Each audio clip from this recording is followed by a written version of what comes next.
마태복음 3장.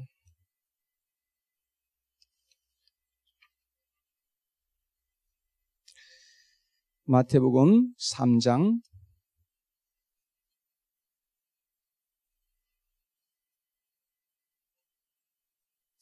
1절에서 12절까지의 말씀입니다. 우리 함께 찾으시고 이 시간 일어나셔서 같이 봉독하도록 하겠습니다.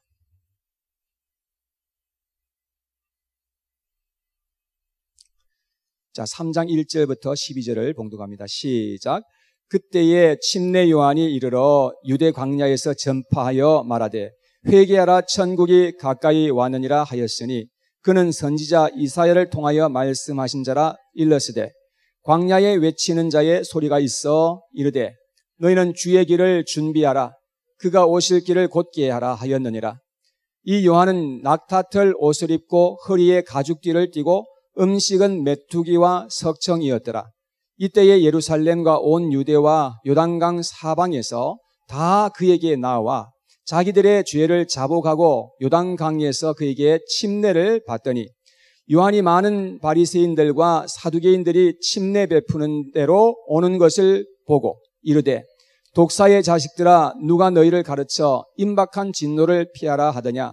그러므로 회개에 합당한 열매를 맺고 속으로 아브라함이 우리 조상이라고 생각하지 말라.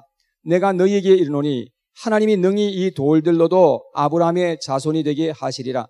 이미 도끼가 나무 뿌리에 놓였으니 좋은 열매를 맺지 아니하는 나무마다 찍혀 불에 던져지리라. 나는 너희에게로 회개하게 하기 위하여 물로 침례를 베풀거니와 내 뒤에 오시는 이는 나보다 능력이 많으시니 나는 그의 신을 들기도 감당하지 못하겠노라. 그는 성령과 불로 너희에게 침례를 베풀 것이요 손에 키를 들고 자기의 타작마당을 정하게 하사 알곡은 모아 곳간에 들이고 죽정이는 꺼지지 않는 불에 태우시리라. 아멘. 우리 일어서신 채로 같이 한번 찬양하시겠습니다.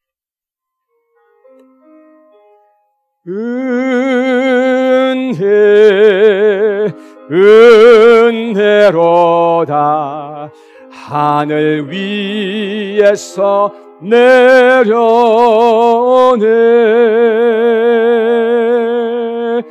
그 사랑의 물결이 영원토록 내 영혼을 덮으소서. 아멘. 사랑의 아버지 하나님, 이 시간 저희들이 하나님의 이 진리의 말씀을 듣기 위하여 우리의 생각과 우리의 모든 관심을 모으고 주님 앞에 나아가오니 하나님의 진리로 우리를 깨닫게 하시고 우리가 알아야 할 것을 알게 하시고 보아야 할 것을 볼 수 있도록 저희들의 눈을 열어 주시옵소서. 이 시간도 주님께 모든 것을 의탁해 드리옵고 존귀하신 예수 그리스도 이름으로 기도드리옵나이다. 아멘. 자리에 앉겠습니다. 지난주에 저는 회개에 대한 주제로 말씀을 증거했는데 오늘도 계속해서 지난주에 이어서 같은 주제로 말씀을 증거하도록 하겠습니다. 여러분, 예수님께서 이 세상에서 가장 기뻐하시고 좋아하는 것이 무엇이라는 것을 제가 지난주에 말씀을 드렸는데 여러분 혹시 기억나십니까? 하나님이 가장 기뻐하시는 것이 뭘까요? 네, 죄인 하나가 정말 자기의 죄에서부터 돌이켜서 회개하고 하나님의 품으로 돌아올 때 우리 하나님께서는 가장 기뻐하시고 하나님께서 좋아하시는 것이라고 하는 것을 말씀을 드렸습니다. 여러분, 하늘에서는 천국에서 잔치가 벌어지고요, 하나님께서 너무 좋아서 춤을 추시는 그런 하나님으로 성경은 묘사되고 있는 것을 볼 수가 있습니다. 마가복음 2장 17절에 있는 말씀을 한번 보시면 앞에 같이 한번 읽어볼까요? 시작. 건강한 자에게는 의사가 쓸데없고 병든 자에게라야 쓸데있느니라. 나는 의인을 부르러 온 것이 아니요 죄인을 부르러 왔노라 하시니라. 자, 예수님께서 이 세상에 오신 목적이 분명하게 나와 있죠. 예수님께서는 의인을 부르러 온 것이 아니고 죄인을 부르러 오셨다고 했는데 킹 제임스 성경에 보니까 죄인들을 회개에 이르게 하려고 오셨다 이렇게 말씀을 합니다. 여러분, 죄의 자리에서 있던 그 죄인을 불러서 예수님께서 회개하도록, 그래서 하나님의 품으로 돌아올 수 있도록 그렇게 하기 위해서 예수님께서 오셨다라고 그렇게 말씀을 하신 것입니다. 예수님은 자기 자신을 의롭게 생각하고 잘난 척하고 아무 죄도 없는 것처럼 살아가는 사람들을 위해서 오신 것이 아니라고 하는 것입니다. 예수님이 오신 것은 자신의 죄를 깨닫고 자기 속에 있는 그 죄로 말미암아서 애통해 하는 사람들을 위해서 오셨다고 그렇게 말씀을 하고 있는 것입니다. 디모데전서 1장 15절에 보니까 함께 봉독합니다. 시작. 미쁘다 모든 사람이 받을 만한 이 말이여, 그리스도 예수께서 죄인을 구원하시려고 세상에 임하셨다 하였도다. 죄인 중에 내가 괴순이라. 이 말은 사도 바울이 한 말입니다. 여러분, 미쁘다 하는 말은 진실되다 하는 그런 말씀인 것입니다. 여러분, 진실된 말씀은 무엇입니까? 이 진실되어서 모든 사람들이 다 받을 수 있어야 하고 받아야 하는 말씀이 무엇입니까? 그 말씀은 그리스도 예수께서 죄인을 구원하시려고 세상에 임하셨다 하는 말씀인 것입니다. 우리 예수님께서는 이 세상에 오실 때에 세상의 구원자가 되어서 우리를 죄에서부터 우리를 구원하시기 위해서 이 세상에 오셨다는 것을 말씀합니다. 여러분, 그러한 의미에서 사도 바울은 자기 자신이 죄인 중에 괴수라고 그렇게 고백할 수가 있었던 것입니다. 자기는 죄인 중에 괴수이지만 소망이 있다는 거예요. 예수님께서 자기와 같은 자를 위해서 구원하시기 위해서 오셨다는 것을 알기 때문이었습니다. 자신의 죄를 크게 보는 사람일수록 더 큰 은혜를 받았고 더 크게 쓰임받았던 것을 우리는 성경을 통해서 보게 되는 것입니다. 반대로 자기의 죄를 작게 보는 사람이면 작게 보는 사람일수록, 자기의 죄를 대수롭지 않게 생각하는 사람들일수록 하나님 앞에 은혜를 입지 못했고 오히려 물리침을 받고 책망을 받았던 그러한 사실을 우리는 성경을 통해서 보게 되는 것입니다. 베드로후서 3장 9절 말씀을 한번 읽어보겠습니다. 시작. 주의 약속은 어떤 이들이 더디다고 생각하는 것 같이 더딘 것이 아니라 오직 주께서는 너희를 대하여 오래 참으사 아무도 멸망하지 아니하고 다 회개하기에 이르기를 원하시느니라. 여러분, 하나님께서는 우리가 다 죄에서부터 회개함으로 말미암아서 한 사람도 멸망하는 자가 없게 되기를 원하는 것입니다. 그런데 안타깝게도 정말 모든 사람이 다 회개하는 것은 아니라는 것을 우리가 알게 되는 것입니다. 여러분, 그래서 우리가 끝까지 나는 죄인이 아니라고, 내가 뭘 잘못했느냐고, 내가 왜 회개해야 되느냐고 그렇게 살아가는 사람들에게는 하나님께서 크게 책망하실 것을 말씀합니다. 결국은 마지막에 죄와 함께 멸망하게 된다는 겁니다. 하나님은 우리가 진짜 회개하고 우리가 예수 그리스도를 믿어서 성령을 받게 되고 새 사람이 되어서 새로운 인생을 살기를 얼마나 원하시는지 알 수가 없습니다. 어떤 사람에게 예를 들어서 자식이 한 10명 정도 있다고 한번 생각해 보십시다. 요즘은 그렇지 않은데 옛날에는요, 다 보통 그냥 한 10명 정도는 다 있었다 그래요. 예, 저희들도, 제 위로, 누님들이 4분이거든요. 제가 막내로서 아들인데, 사실 저희 어머님한테 들어보니까 10명도 더 낳았대요. 근데 그냥 이래 죽고 저래 죽고 까불다 죽고, 하여튼 뭐 이렇게 죽어가지고 5명밖에 못 건진 겁니다. 그래서 제가 막내로 이렇게 자라가고 있는데 우리 어머니께서 이게 애를 낳고 보니까 제가 정말 살겠나 싶더라는 겁니다. 꼭 죽을 것 같더래요. 근데 제가 살아서 이렇게 목사가 되어가지고 하나님의 말씀을 전하는 것은 이건 전적인 하나님의 은혜라고 저는 믿습니다. 여러분, 하나님께서 이렇게 은혜를 베풀어 주셨는데 근데 이 10명 중에서 자식이 말이죠. 다 잘 되면 얼마나 좋습니까? 그런데 다 잘 됐는데 맨 마지막에 난 이 아들 하나가 문제가 된 거야.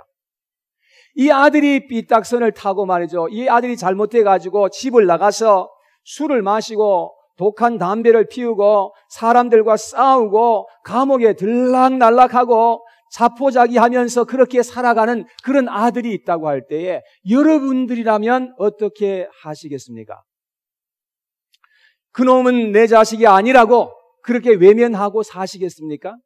다른 자식들이 많으니까 없는 셈 치고 살자며 위로받고 사시겠습니까? 어떻게 하시겠습니까? 정말로 부모다운 부모라고 한다면 그 자식이 진정 뉘우치고 새 사람이 되기를 얼마나 간절하게 원하겠습니까? 여러분, 바로 그것이 우리 하나님 아버지께서 우리에게 바라시는 바인 것입니다. 그 자식이 정말 그 죄의 자리에서부터 돌아서서 정말로 죄를 뉘우치고 하나님 앞에서 새로운 삶을 살고 새로운 사람이 되어서 그렇게 살아가는 것을 하나님이 얼마나 기대하시고 바라고 계시는지 우리는 성경을 통해서 볼 수가 있는 것입니다. 그런데 안타깝게도 오늘날 교회 안에서 진정한 회개가 많이 사라진 것을 우리가 보게 되는 것입니다. 믿는다고 하는 사람들은 많습니다. 그러나 진정한 회개가 없이 교회 생활만 하는 그러한 사람들을 우리는 교회에서 가득하게 볼 수가 있는 것입니다. 누가 물으면 그리스도인이라고 대답은 합니다. 누가 물으면 교인이라고 말합니다. 자기는 무슨 직분을 가지고 있다고 말을 합니다. 그러나 한 번도 자기 속에 있는 그 죄와 직면한 적이 없고 죄에 대해서 한 번도 진솔하게 회개한 적이 없이 그저 교회만 다니는 그러한 분들이 많이 있다는 것을 보게 되는 것입니다. 자, 오늘 본문으로 돌아가서 보면 많은 바리새인들과 사두개인들이 등장하지 않습니까? 이들은 그 당시에 믿는다고 하는 사람들이었습니다. 하나님을 잘 안다고 하는 그런 사람들이었습니다. 그들이 침례 요한에게 와서 침례를 받기 위해서 광야로 찾아왔던 것입니다. 그때에 요한은 그들을 향해서 이렇게 말합니다. 독사의 자식들아, 누가 너희를 가르쳐 임박한 진노를 피하라 하더냐? 라고 무섭게 책망합니다. 세상에서 이렇게 무서운 책망이 어디에 있습니까, 여러분? 여러분, 그런데 왜 그러면 침례 요한이 이렇게 무섭게 그들을 향해서 책망했느냐 하는 것을 우리가 한번 생각해 봐야 돼요. 오늘 이 본문에서 보면 두 가지로 우리가 찾아볼 수 있습니다. 첫 번째는 그 사두개인들과 바리새인들은 믿는다고는 하는데 믿음의 열매가 없고 회개했다고는 하는데 회개에 합당한 열매가 없었던 것 때문에 그렇게 된 것입니다. 오늘 보면 8절 말씀에 보면 이렇게 말합니다. 그러므로 회개에 합당한 열매를 맺고 라고 말씀했던 것입니다. 그들은 회개에 합당한 열매가 없었습니다. 말은 회개했다고, 말은 하나님의 백성이 되었다고 그렇게 말했지만 그들의 삶을 보니까 결코 그들에게 있어서 참된 열매가 없었다는 사실을 성경은 말씀하고 있지 않습니까? 요한복음 15장 16절에 보면 예수님께서 이 세상에 오신 목적이 여러 가지가 있는데 그 중에 한 가지가 열매를 맺게 하기 위해서 오셨다고 그렇게 말씀을 합니다. 예수님이 이 세상에 오신 목적이 바로 그거예요. 우리는 스스로 열매를 맺을 수가 없는 것입니다. 아무리 노력해도 우리가 스스로 열매를 맺을 수는 없어요. 그런데 우리는 죄악된 그 삶에서부터 우리가 하나님께로 돌아오고 그리할 때에 주님께서 우리에게 임하여 주심으로 말미암아서 우리는 열매 맺는 삶을 살아갈 수 있도록 하나님께서 그렇게 인도하신다는 것을 알 수가 있습니다. 세상에서는 하나님이 하시는 일이 있고 내가 해야 하는 일이 있습니다. 여러분, 나는 절대로 열매를 맺을 수 없고 내가 스스로 무슨 짓을 해도 구원을 받을 수가 없어요. 이건 하나님께서 해 주셔야만 하는 일인 것입니다. 여러분, 그런데 여러분과 제가 할 수 있는 일이 있다고 성경은 말씀하거든요. 여러분과 제가 할 수 있는 일들은 우리는 죄에서부터 돌아서는 것입니다. 죄의 자리에서부터 떠나는 일입니다. 하나님께로 돌아와서 회개의 삶을 사는 것을 우리가 할 수 있다고 말씀합니다. 물론 사실 이러한 것도 엄밀하게 따지면 하나님께서 도와주지 아니하시면 우리가 할 수 없는 것이지만 그러나 적어도 우리가 이러한 부분은 우리가 할 수 있는 일이라고 성경은 말씀해 주고 있는 것입니다. 우리가 이렇게 할 때에 하나님께서 우리에게 임하셔서 우리의 모든 죄를 다 용서해 주시고 하나도 남기지 않고 털끝만큼도 남기지 않고 다 용서해 주시고 죄를 다 씻어 주시고 그리고 우리 안에 성령을 부어 주심으로 말미암아 열매 맺는 삶을 살 수 있도록 도와주신다 말씀하고 있습니다. 여러분, 그런데 우리에게 진정한 회개가 없기 때문에 진정한 믿음의 역사도 없고 열매도 없게 된다는 것을 성경은 또 말씀해 주고 있는 것입니다. 우리가 얼마만큼이나 철저하게 회개했느냐에 따라서 어떤 열매가 맺어질 것인지 결정이 되는 것입니다. 내가 죄를 얼마만큼이나 깨달았냐, 그리고 내가 얼마나 진정성 있게, 내가 얼마만큼이나 철저하게 죄에서부터 뉘우치고 우리가 회개했느냐에 따라서 이제 앞으로 어떤 열매가 맺어질 것인지 결정이 되기 때문에 여러분, 여기에서부터 우리가 잘해야 된다는 것을 알게 되는 것입니다. 회개가 없이는 죄사함은 있을 수가 없습니다. 여러분, 낮아짐이 먼저 없이는 높아질 수가 없습니다. 먼저 고난을 통과하지 아니하면 영광을 받을 수가 없는 것입니다. 그렇듯이 우리가 주님 앞에서 먼저 회개해야 그 다음에 하나님께서 큰 은혜를 우리에게 부어주시고 우리로 하여금 열매 맺는 삶을 살게 하여 주신다는 것입니다. 사랑하는 여러분, 이러한 은혜가 저와 여러분들에게 있게 되기를 바랍니다. 두 번째, 그들이 책망받은 이유는 믿음이 아니라 육체의 혈통과 전통으로 구원받는다는 잘못된 믿음으로 살았기 때문이었습니다. 오늘날 너무나 많은 사람들이 잘못된 믿음과 확신과 신념으로 살아가는 그런 모습을 보게 되는 것입니다. 9절 말씀에 오늘 본문을 보겠습니다. 9절 말씀에 속으로 아브라함이 우리 조상이라고 생각하지 말라. 내가 너희에게 이르노니 하나님이 능히 이 돌들로도 아브라함의 자손이 되게 하시리라. 자, 이스라엘 백성들은 어떻게 생각했는가 하면 우리는 아브라함의 자손이다. 아브라함을 통해서 우리가 이 나라를 받은 것이 아니냐. 우리는 하나님으로부터 율법을 받았고 율법을 지키면서 지금 살아가고 있지 않느냐. 그러므로 우리는 하나님의 백성이다. 이렇게 자부하면서 살아갔다는 말입니다. 여러분, 오늘날도 동일하게 이런 식으로 생각하면서 살아가는 사람들이 얼마나 많은지요. 그들은 스스로 위로를 받고 스스로 만족하면서 자기는 하나님의 백성이 되었다고 그렇게 자부하면서 살아가는 것입니다. 자기는 예수님을 믿고 영접했다는 것입니다. 자기는 구원받았다는 것입니다. 지금 죽어도 천국 간다고 그렇게 말은 하고 고백은 하지만 정작 그들의 살아가는 모습을 보면 마귀와 같이 살아가는 그런 모습을 보게 되는 것입니다. 세상에서 믿지 않는 사람들과 살아가는 모습이 차이가 없어요. 귀신이 웬만하면 다 아는데 귀신조차도 모를 거예요. 이 사람이 정말로 믿는 사람인지 안 믿는 사람인지 도무지 차이가 없어요.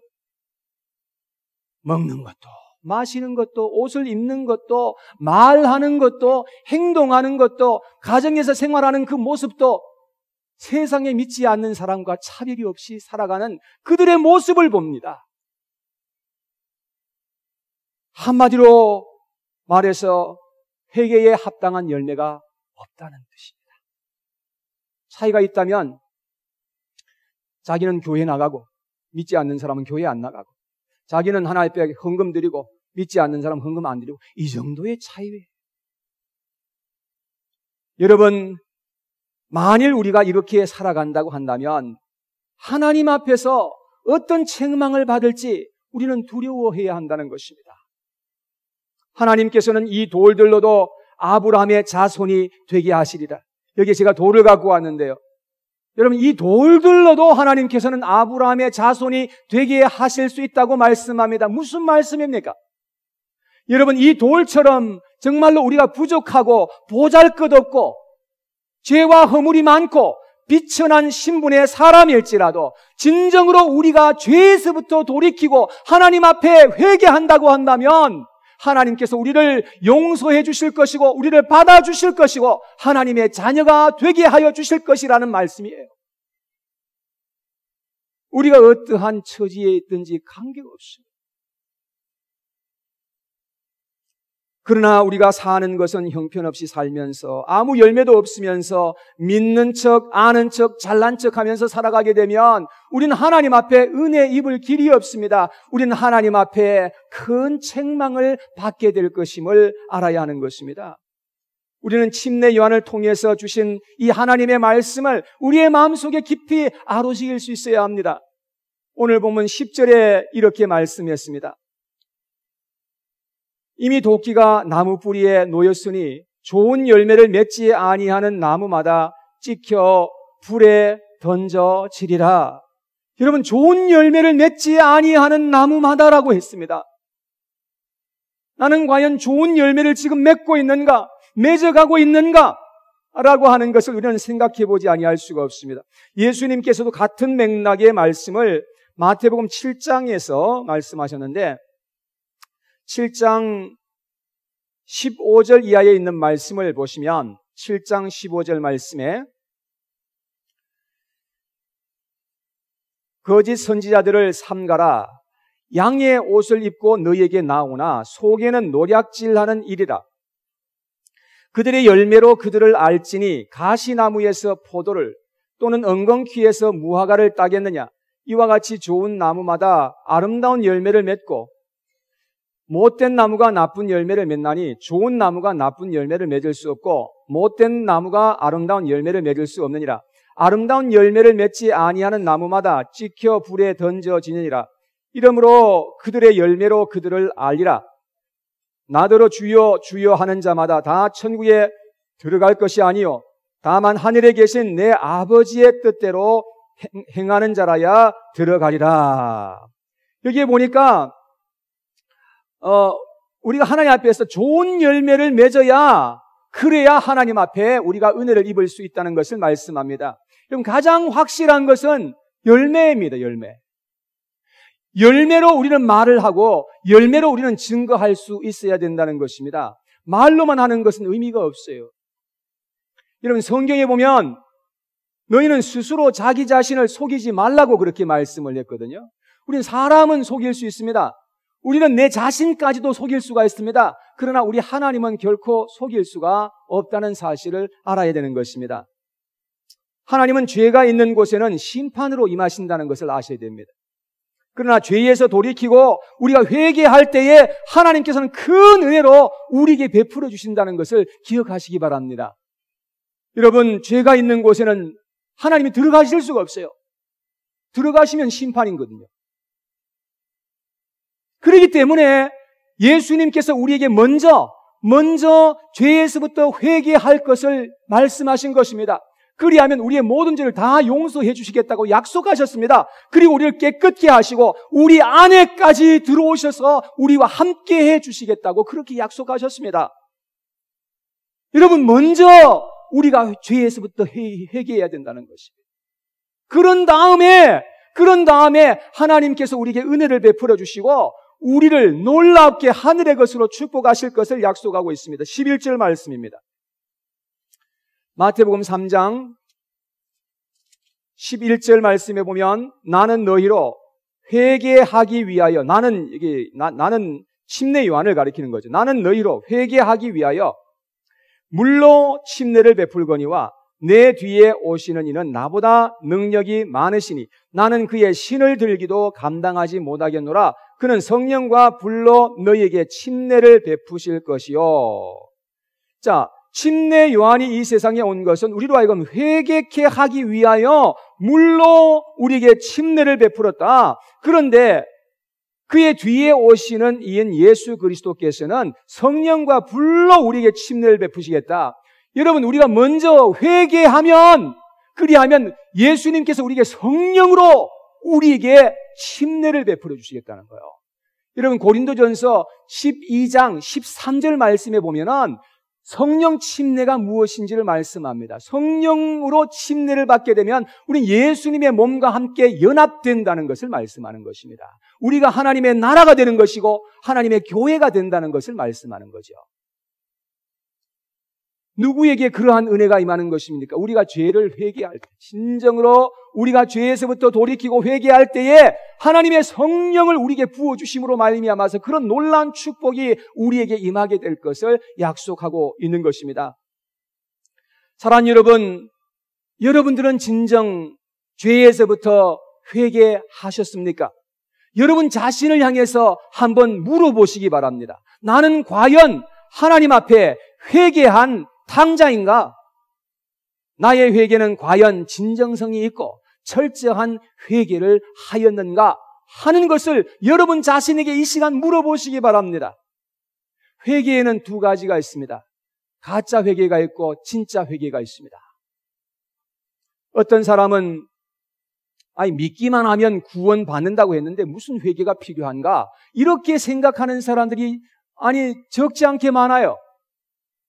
사도행전 16장 31절에 보면 주 예수를 믿어라. 그리하면 너와 내 집이 구원을 얻으리라. 믿으면 구원 받는다고 했는데, 그러니까 회개는 대충 그냥 얼버무리고 그냥 넘어가 버리는 것입니다. 여러분 자신의 믿음 속에 회개가 포함되어 있다고 생각하시는 분들은 여러분 진짜 회개한 것이 아닙니다. 여러분들의 믿음에 자동적으로 회개가 포함되어 있다? 여러분 아니죠. 그건 성경적이 아닙니다. 두 번째, 어떤 사람들은 직분이 있고 열심히 섬기고 선행하면 회개한 것이라 생각하는 사람들도 있습니다. 특히 교회 교인들은, 교회의 우리 직분자들은 잘 들으셔야 합니다. 여러분들이 윤리적으로 반듯하게 사는 것이 회개한 것이라고 생각해서는 안 되는 것입니다. 세상에서도 믿지 않는 사람들 중에서도 윤리적으로 반듯하게 살아가는 사람들 꽤 많습니다. 아마 어쩌면 우리보다 더 윤리적으로 정말 반듯하게 살아가는 사람들 꽤 많습니다. 윤리적으로 내가 지금 문제없이 살아가니까 나는 괜찮겠지, 나는 하나님 앞에 받아들여지겠지, 이런 생각은 안 된다는 말입니다. 이거는 사단의 속임수라는 것을 알아야 되는 것입니다. 회개에는 진정성과 철저하게 우리가 주님 앞에 회개해야 된다는 것을 여러분 꼭 기억하시기를 바라겠습니다. 자신의 죄를 진정성 있게 회개하는 사람들의 모습에서 발견되는 몇 가지가 있습니다. 몇 가지 여러분에게 말씀을 드릴 텐데 여러분들에겐 이러한 공통점이 있는지 그런 것들을 한번 살펴볼 수 있게 되기를 바랍니다. 첫째는 자기 죄에 대해서 부끄러워하며 애통해하고 슬퍼하는 것입니다. 진정성 있는 회개를 하는 사람들은요, 자기 죄에 대해서 굉장히 부담스러워하고 슬퍼합니다. 시편 34편 18절에서 다윗은 이렇게 말합니다. 우리 한번 같이 읽어볼까요? 시편 34편 18절에 시작. 여호와는 마음이 상한 자를 가까이 하시고 충심으로 통회하는 자를 구원하시는도다. 여러분, 왜 마음이 상합니까? 왜 충심으로 통회를 하는 것입니까? 그것은 다른 이유가 아니라 오직 자기 안에 있는 그 죄 때문에 그렇게 괴로워하고 있는 겁니다. 여러분, 여러분들 속에 있는 그 죄 때문에 정말로 한번 괴로워해 보신 적이 있으십니까? 하나님 앞에서 애통해하면서 그렇게 한번 여러분 그렇게 해보신 적이 있으신지 한번 물어보시기 바랍니다. 두 번째, 죄를 미워하고 증오하게 됩니다. 그전에는 죄를 좋아하고 사랑했습니다. 그런데 이제는 죄를 회개하고 나니까 죄가 이제는 싫고 미워지는 것입니다. 아니, 어떤 경우에는 더 이상 그 죄가 자기에게 영향을 미치지 못하는 그런 경우도 있습니다. 제가 최근에 어떤 분과 제가 대화를 나누다가 그런 얘기를 들었어요.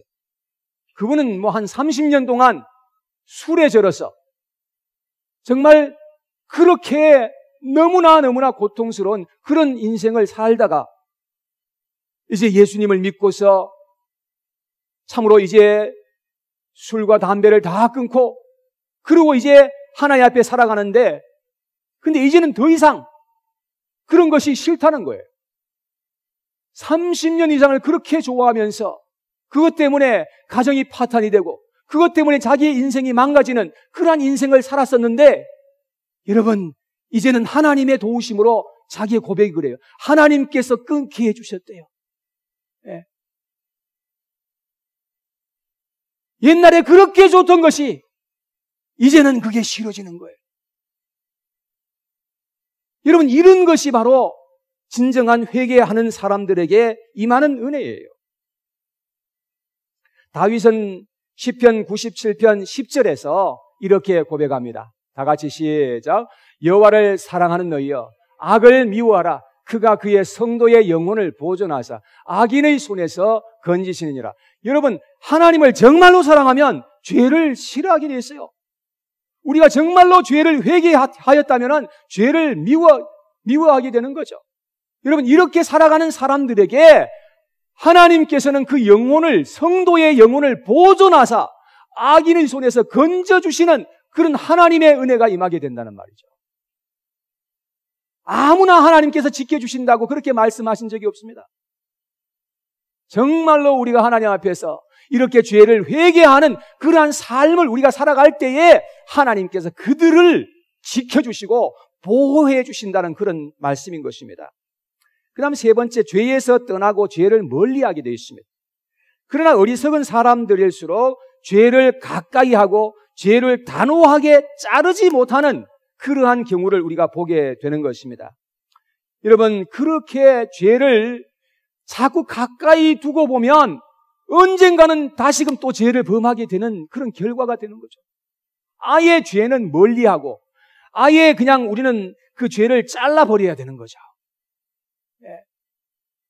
그래서 요셉을 보면은요, 보디발의 아내가 이 옷을 붙잡고서 한 번만 같이 자자고 그렇게 매달릴 때에 옷을 다 그냥 훌훌 벗어버리고 그냥 도망가 버린 겁니다. 그리고 또 말씀하시기를 그와 가까이 있지도 아니하니라 그랬어요. 이게 바로 지혜인 것입니다. 자기가 죄에 넘어질 것 알면 거기에 가까이 하지 않는 것이 최선이죠. 오늘날은 너무나 죄를 범하기 쉬운 그러한 세상에서 지금 우리가 살아가고 있지 않습니까? 옛날에는 죄 짓기가 조금 힘들었어요, 그래도. 요새는 죄 짓는 게 너무 쉬워요.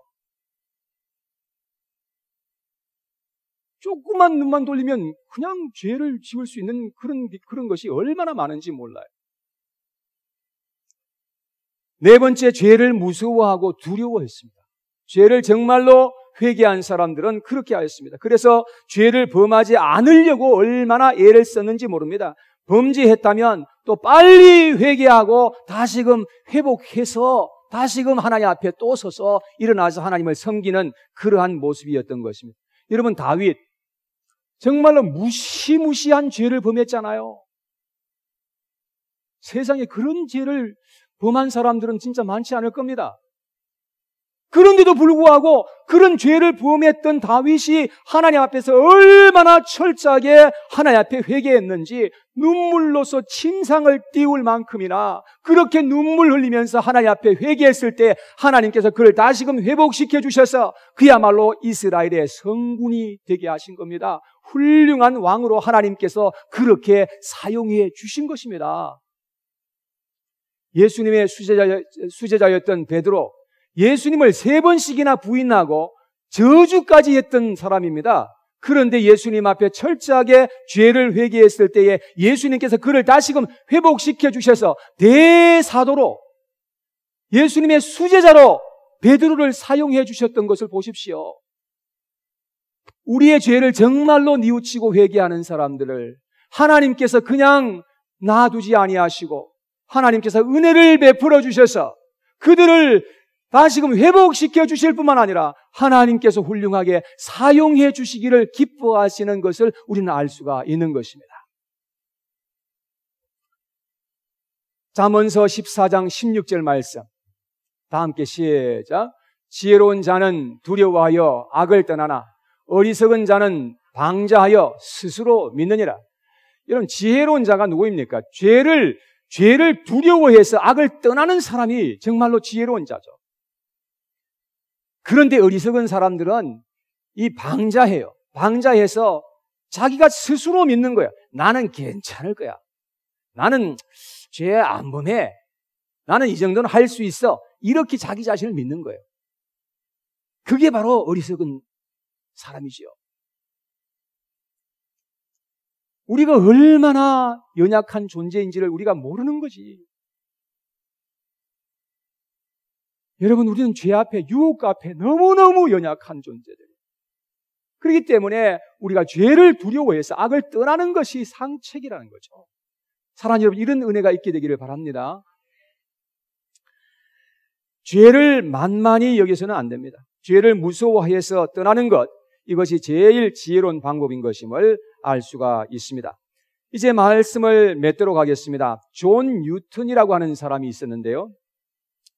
이 사람은 지금 이제 여기 앞에 있는 이 사진은요, 이 아주 은혜를 입은 후에, 한참 후에 사람이기 때문에 이렇게 좀 자비롭고 이렇게 생겼죠.